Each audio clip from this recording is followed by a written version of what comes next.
Hello and welcome back to Karn Plays Final Fantasy VII, the greatest game of all time! So last time we blew up a Mako reactor and took a train ride back home here to our Sector 7 Slums base. And now we're going to continue on, following Cloud Strife's story here. So you see, this is Avalanche's base. It's a bar in the Sector 7 slums, which Barrett has just cleared out of all its patrons. And if you run down quickly to Barrett, you get an extra dialogue option. You want to meet your little baby?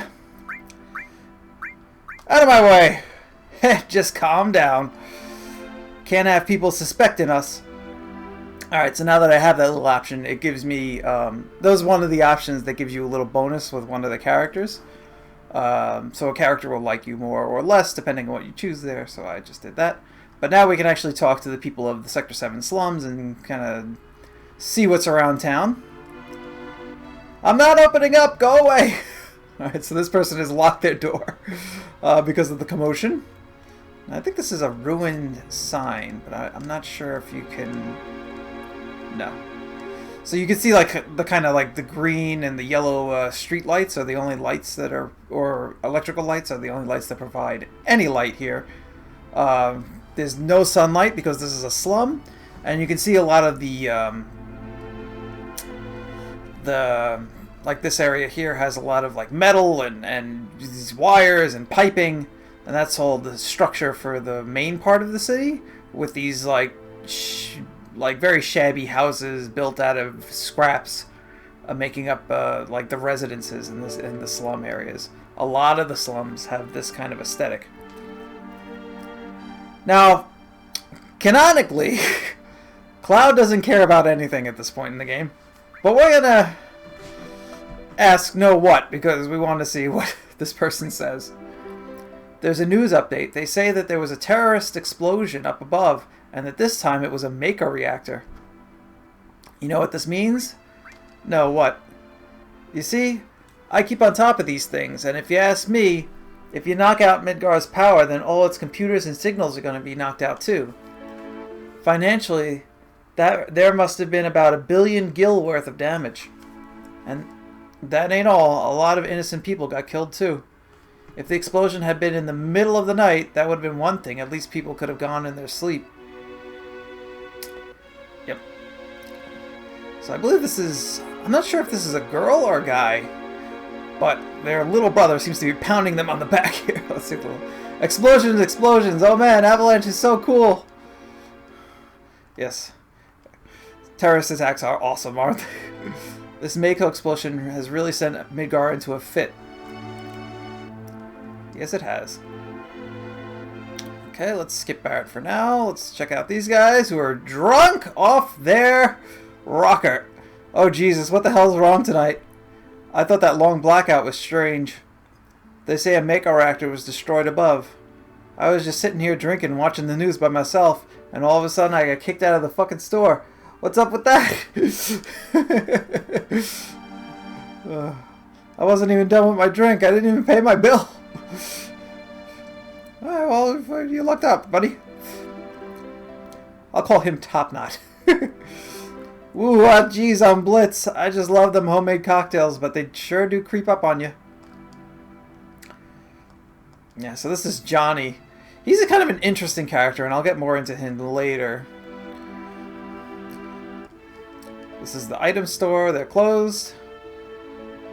So this is a little sign here. And if you look at it just right, Cloud comments on what crappy handwriting, and look at all the graffiti. So this is Barrett's handwriting. Just so you know. Don't be taken in by the Shinra. Mako energy will not last forever.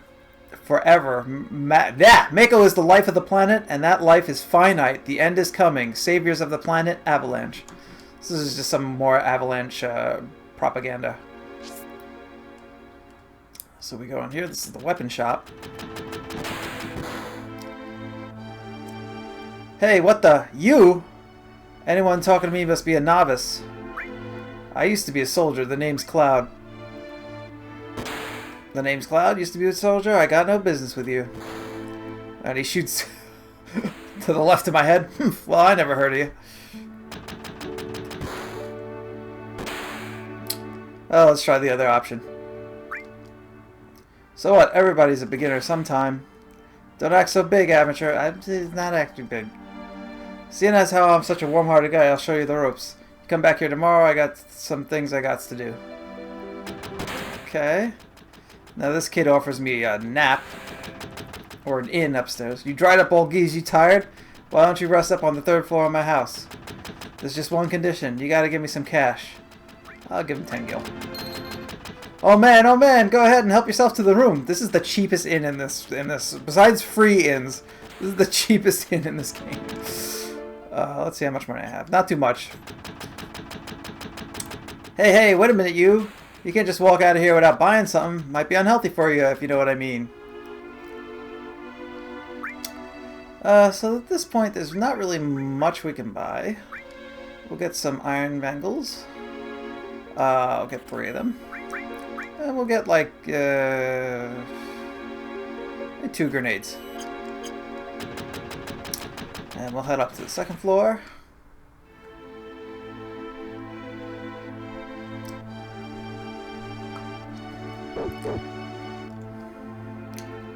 Who the hell are you? No unauthorized access. Since today's special, I'm gonna let you in on a juicy bit of news, but you gotta keep it to yourself. Do you know about what's been going on? Everything's in a buzz about that terrorist group, Avalanche, blowing up the Sector 1 Mako reactor. On the surface, they say they're an anti-Shinra group, but in reality, they say they're just out to kill as many people as they can. I wonder who's they. Yeah, ha ha ha. That's a good one, ain't it? While they're busting things up on top, the only ones making out good are us weapon stores. Now, if we can just get rid of this backstock, we'll be doing okay. Yeah, so people are scared because of the Avalanche thing. And they're buying extra weapons because of the chaos.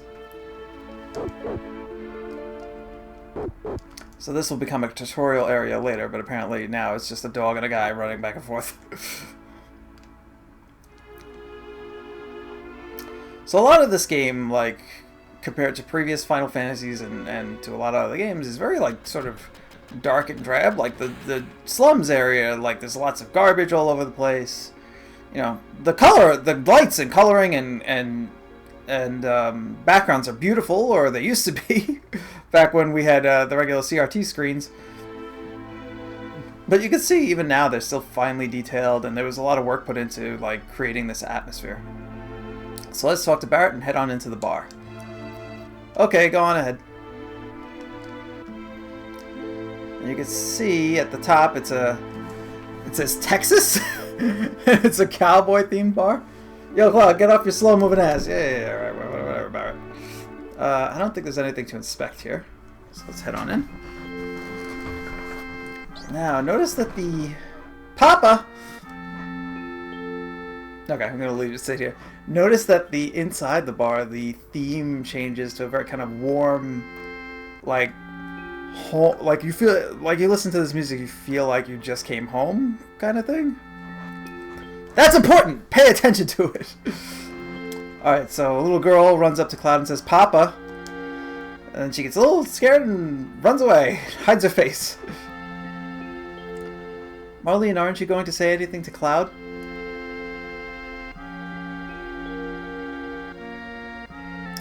Welcome home, Cloud. Looks like everything went well.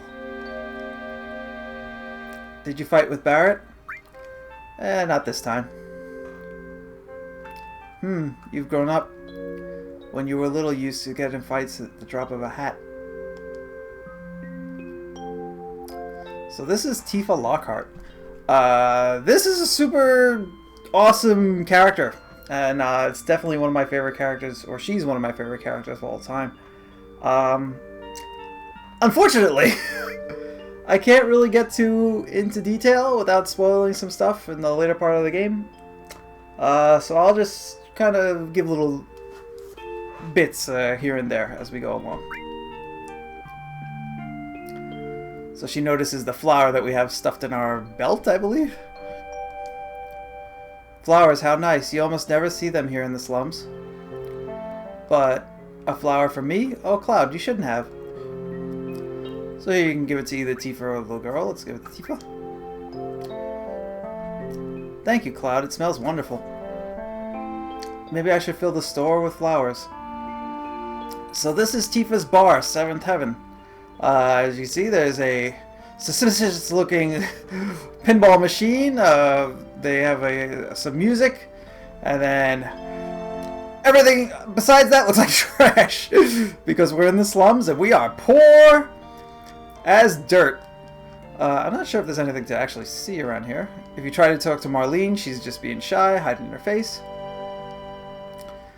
Tifa says, sorry, Cloud. Marlene seems a little shy. Here's the bar with all the drinks, and there's the TV, which was shown on the news up until a little bit ago. And here's the team stuffing their faces on what appears to be invisible food and this giant bottle of Mountain Dew. Biggs, nothing like the first drink after a job. Yep. Why don't you have one too? Yeah, why not? Oh, that's more like it. Even if you were with Soldier, you're still a rookie here, so you better listen to whatever I tell you. Oh, Cloud. Tifa really knows how to cook. Anyway, let me tell you something. About what?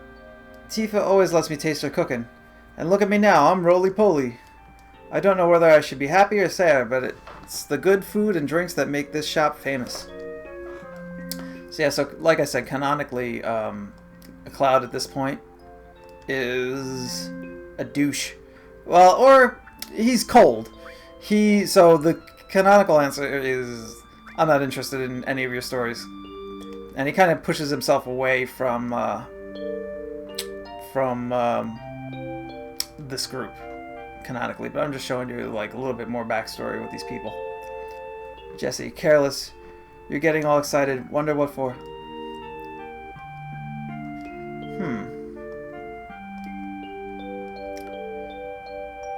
I wonder what Jesse's talking about there. Hold on. Let's see. I think she may change her response depending on what I say to Wedge. Alright, she might... So Jessie might be talking to herself. She might be realizing that she has a little crush on Cloud. And just kind of giving herself a little pep talk saying, why are you acting so weird around this dude? Alright, so let's head outside and talk to Barrett. Oh, wait, no. Here he comes. You can see Barrett's a very noisy kind of, like a walking ruckus. I have to drink some of that good water because today is the hottest day of the summer so far.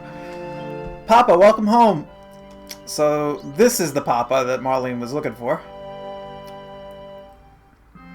You alright, Barrett? Great. Get in here, fools. We're starting the meeting. Still gotta work on that Barrett voice. Or everybody's voice, actually, if I want to make this more fun. So now I think at this point I can actually step outside. And people are doing different things. Yeah. See, as you can see, the group outside here has kind of moved around. This little kid. All's quiet. Shh. I'm spying now. Oh, there's something. Danger. Alert. I think instead of spying, he's supposed to be saying, like, he's on guard or something, like he's playing. Yep. So this is the gossip of the town. Did you hear about what? About the little girl named Tifa in that bar called 7th Heaven. Yes, we did hear, because I explained everything. I'm not only informed, I'm kind of nosy, too. Anyway, I got the scoop. You want to hear? You bet. That Barrett and 3 of his henchmen are like this sometimes. Suddenly they throw out a customer and start talking trash to him. It's strange if you ask me. And that place always smells like gunpowder. It's dangerous, I tell you. They must be doing terrible things in there. So the people here don't know that that's Avalanche, that Barrett and his group are Avalanche, but they do know that they're kind of shady people. There's a TV in there, but my cheap aunt won't let me in the house. Look for yourself. Now that you mention it, there used to be an outside TV monitor here in the slums. But that Barrett busted it up. Shot it with that weird machine gun hand of his. Blam, blam, blam. I think it was when President Shinra was on. He was on again this morning, you know. Tifa better watch out for her TV. That's actually a nice bit of dialogue. Very rarely do I ever step out at this point and see these kind of little extra tidbits, so it's kind of fun to see them. And this is Johnny trying to get into his parents' house. Hey, open up! Come on, baby, it's me, Johnny, Mom! Hey, open up! So his mom won't open the door because of the ruckus that parents started. Also, he's drunk. Don't care. Alright, I think that's really it for now. So let's go back inside and see if we can talk to Tifa.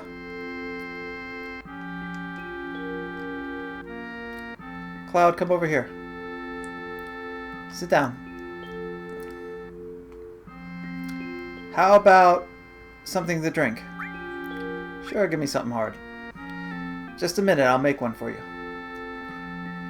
And here you go. Here's Tifa doing her spectacular bartending. Supremely animated. You know, I'm relieved you made it back safely.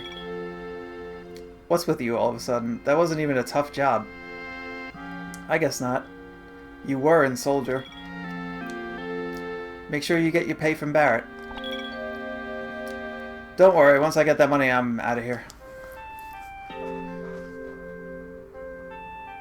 Cloud, are you feeling alright? Yeah, why? No reason. You just look a little tired, I guess. So Tifa realizes that something is up with Cloud Strife. And as you can see, she's kind of leaning in, she's kind of watching him. She's trying to figure out what exactly this is that's got her feeling uncomfortable about our main character here. You better go down below. So here you go. We'll use the secret pinball machine elevator that I'm sure no one who comes to the bar ever finds. Hydrate! And let's talk to the guys and gals. You think I'm a little too uptight? Yeah, the next mission will be to blow up the Sector 5 reactor. Cloud, you're great. Don't you ever get nervous? Or are you, like, impervious to feelings? Nah, that couldn't be it. So I just kind of got... I don't know, not a soft spot, but, like, he seems to be picking up that Cloud is pushing people away on purpose, and he may not be his true personality. Oops. Hey, look at the news. What a blast. Think it was all because of my bomb? But all I really did was just make it like the computer told me. See, this is why you can't put stuff about bombs on the internet. Oh no, I must have made a miscalculation somewhere. So yeah, so Jessie is like the tech person on the team. You can see her working on making explosives, and she's on the computer, and you can see some of the plans here on the table, some cigarettes apparently. And let's check out Sin News. President Shinra. Today, the #1 reactor was bombed. The terrorist group Avalanche has claimed responsibility for the bombing. It is expected that Avalanche will continue its reign of terror. But citizens of Midgard, there is no need to fear. I have immediately mobilized Soldier to protect our citizenry against this senseless violence. Thank you and good night. So they're mobilizing their elite fighting group in order to protect the other Mako reactors. Which might be a problem for Avalanche, because... Whoop. Yo, Cloud, there's something I want to ask you. Was there anyone from Soldier fighting us today? None, I'm positive. You sound pretty sure. If there was anyone from Soldier, you wouldn't be standing here right now. Cloud is actually not exaggerating. Even lower class soldiers would have wiped the floor with us at this point. Maybe not Cloud himself, but the rest of the group. Just that. Don't go thinking you're bad just because you was in Soldier. So Barrett is easily excitable. And there's Biggs holding him back. Boom! Yeah, you're strong. Probably all them guys in Soldier are. But don't forget that you're skinny ass working for Avalanche now. Don't get no ideas about how... I gotta do this voice better. Don't get no ideas about hanging on to Shinra. terrible. I can't do it. Staying with Shinra. You asked me a question, and I answered it. That's all. See, like, the way Barrett is written gives him a lot of personality. He's supposed to be Mr. T, but it gives him a lot of personality, and if it doesn't fit Mr. T to a T. I just wish I could capture it with the way I'm reading it. Cloud says, I'm going upstairs. I want to talk about my money. Shucks, money. Marlene, Papa, you're so great. You're so great for yelling. Wait, Cloud. Tifa, let him go. Looks like he still misses the Shinra. Shut up. I don't care about either Shinra or Soldier. But don't get me wrong. I don't care about Avalanche or the planet for that matter.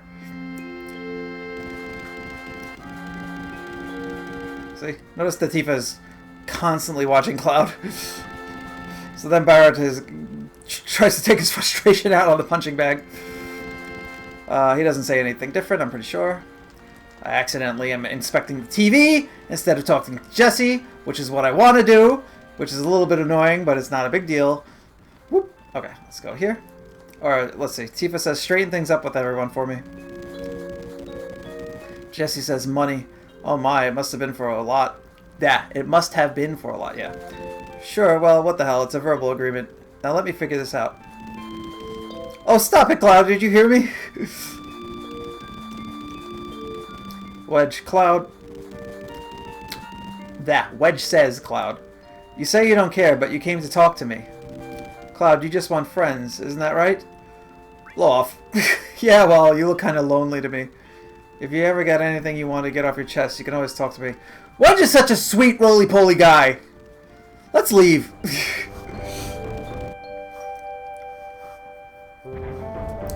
Now, at this point, you used to be able to go outside and you could see the people who are all running around outside, like Johnny and such, peeking in through the windows of the bar.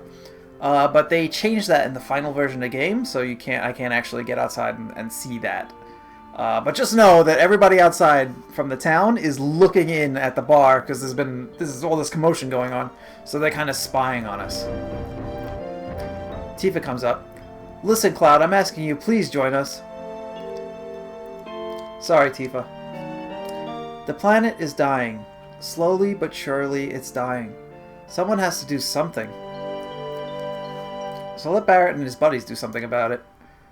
It's got nothing to do with me. So you're really leaving? You're just going to walk right out, ignoring your childhood friend? Alright, notice that no matter what you say here, Cloud stops. This is important. What? Alright, so how can you say that is him being like I'm not leaving? How could you say that? I thought this was an apology, but this is actually because of the dots. What the hell is that called? The ellipses before sorry. He's actually saying sorry, I'm leaving, which confused me.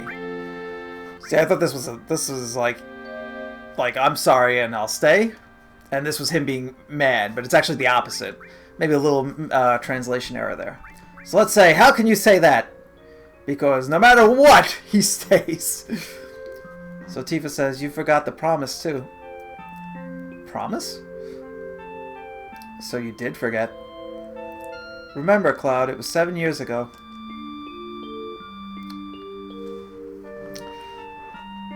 So this is good. So now Tifa, this is a little weird translation. Tifa says, look the well, as if she's playing, as if Cloud can see the flashback in the video game. I think that's a little mistranslation error going on there. I believe in Japanese she said something like, remember the water tower, or something like that. Do you remember? So Cloud searches his encyclopedia memory and says, yeah, back then.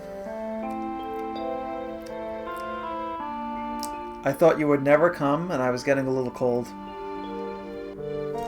So he does remember this, after a little prodding.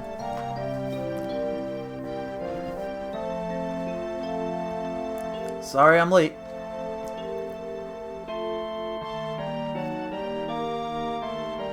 So you'll notice here that this is 7 years ago. So this Tifa is 13 and Cloud is, I think, 14 at this point. Yeah, that's right. You said you wanted to talk to me about something? Notice that Cloud is shorter than her because boys at this age are a little shorter than girls. Come this spring, I'm leaving this town for Midgar. All boys are leaving our town. Also notice that that Tifa is dressed very, very fancy. She's got like a shiny blue colored dress and high heels. Cloud is just wearing this kind of punk clothes. And when he gets up, you'll notice he has like a ponytail, so he had a lot longer hair when he was younger.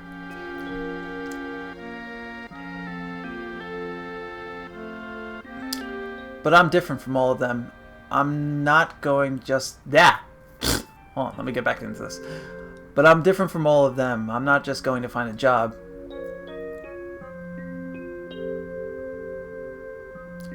I want to join Soldier.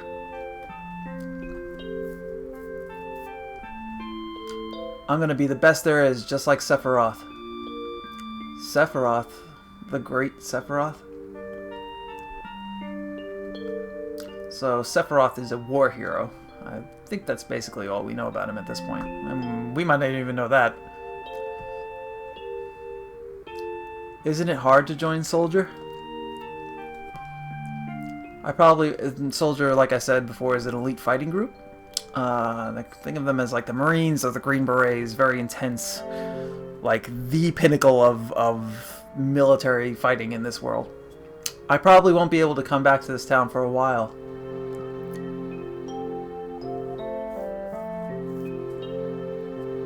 Huh? So one thing to notice about this, one thing to know about this interaction is Cloud has called Tifa here to basically tell her what his plans are.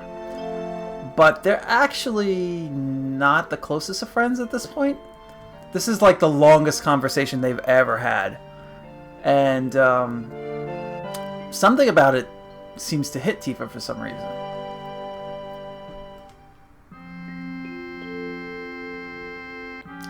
Will you be in the newspapers if you do well?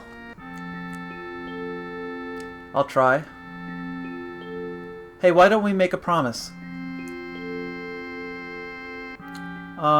If you get really famous and I'm ever in a bind, in Japanese she says pinch, which is the same thing, but it's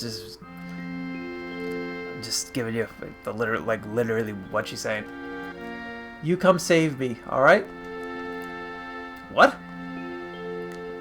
Whenever I'm in trouble, my hero will come and rescue me. I want to at least experience that once. What? Come on, promise me. Alright, I promise. So, young 13-year-old Tifa seems to have this, I don't know if fantasy is the right word, but she has this kind of desire to be rescued, maybe from this, it's so hot.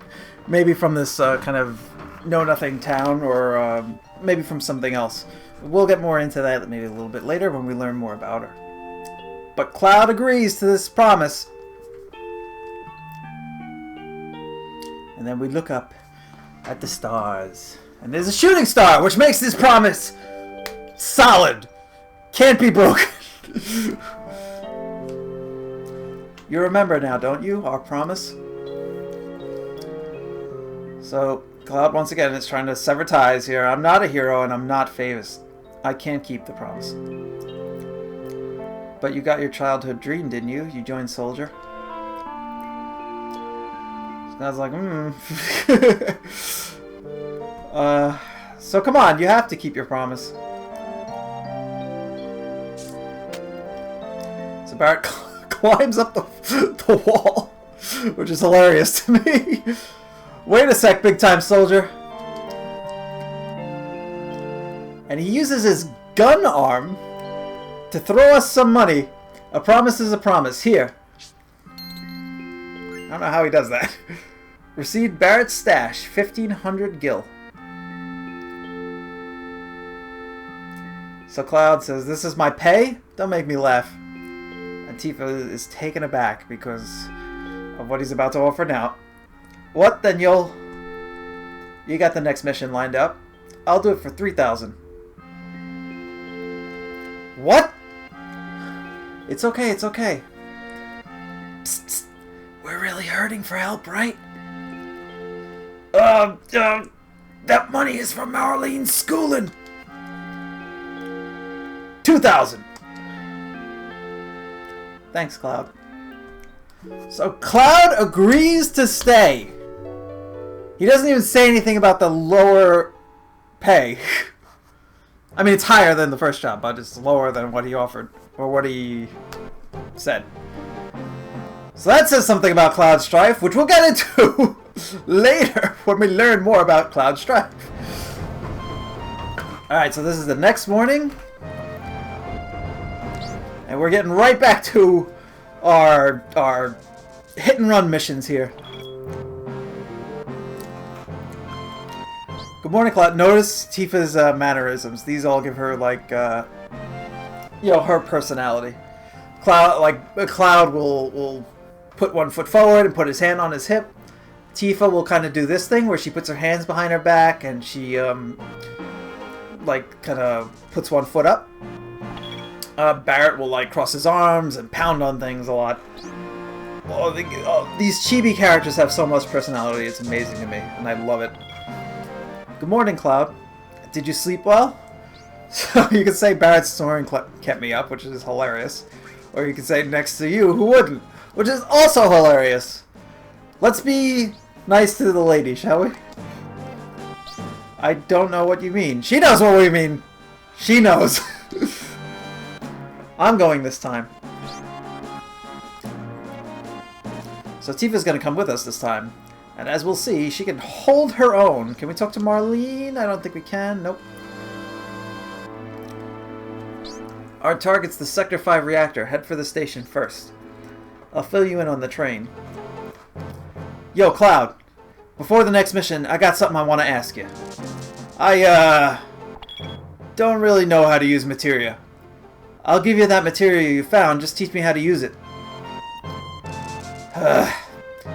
Alright, okay, I'll explain. It just gives us a materia tutorial, which I don't need because I could do this blindfolded. And I'm not going to show it here because it's just a lot of information. It takes like 5 minutes. So we're going to skip that and be mean to Barrett. You wouldn't understand. So this is what makes them guys in Soldier so great, huh? Okay, I'll ask Jesse again later, but you're in charge of the materia. Cloud, I got a message from the weapons shop man upstairs. He has something he wants to give you, don't forget. Marlene, you watch the store while we're gone. Alright, good luck. Alright, so now our Tifa and Barrett are traveling with me. Marlene wishes us good luck and says to take care. And then we leave. Now, I believe we can go down here.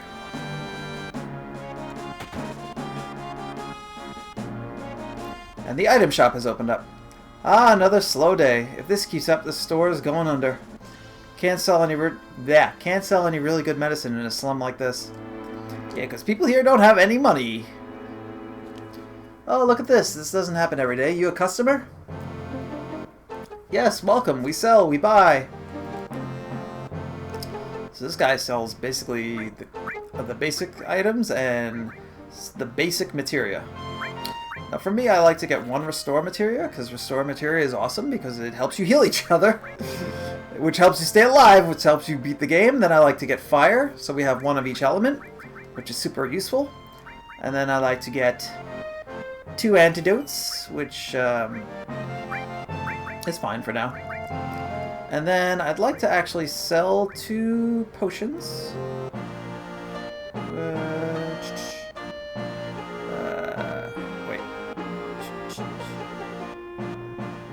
Sell 6 potions. And then we'll buy a Phoenix Down. And then we will be poor as the dirt. But we'll be good for the rest of this part of the game. You know what? You know what? I'll show you how I set up materia for this part. So, we bought some iron mangles, which are upgrades in armor for all the characters. Weapons are fewer and far between, so we won't be seeing many of them until later. And then for materia, I kind of like Cloud. If you look at the stats, Cloud is the strongest of all the starting characters physically. So I like to give him a small amount of materia. So what I do is I kind of make him the healer, and then I'll give Barret. I will give Barret, since he is the second. Since he is the second most powerful, I don't want to give him too much, so I'll give him another restore, and I'll give him fire magic. And then with Tifa, I'll give her lightning. And since she's kind of the weakest physically, I don't want to give her another one to weaken her too much, so I'll stick the last one on Barret as well. That should be good. At this point, we don't really have like a yeah. See, Barret's strength has gone below 20, which is actually not that great. But that's what we'll roll with. I don't want to mess around too much. Oh, accidentally ran back in the store.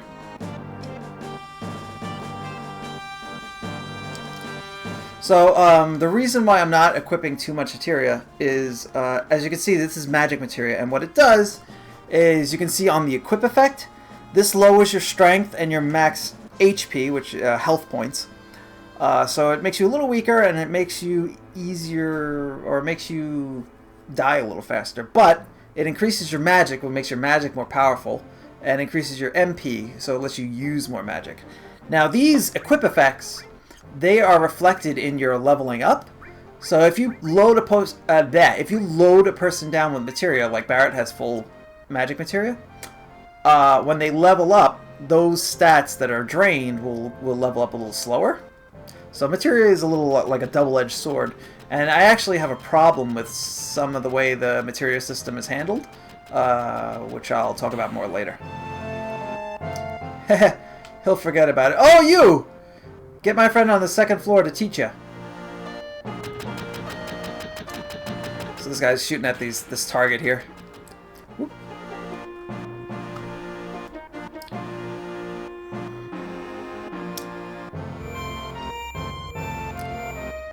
So this is the tutorial area of the game. I might actually stop this here and make this area a separate video. And so if you want to watch it, you can watch it. If you don't want to watch it, you skip it. It's just a tutorial that talks about the game, and I talk about the different aspects of the game itself. So let's stop right here. Thanks for watching Carn Plays, and I'll see you next time. Bye-bye.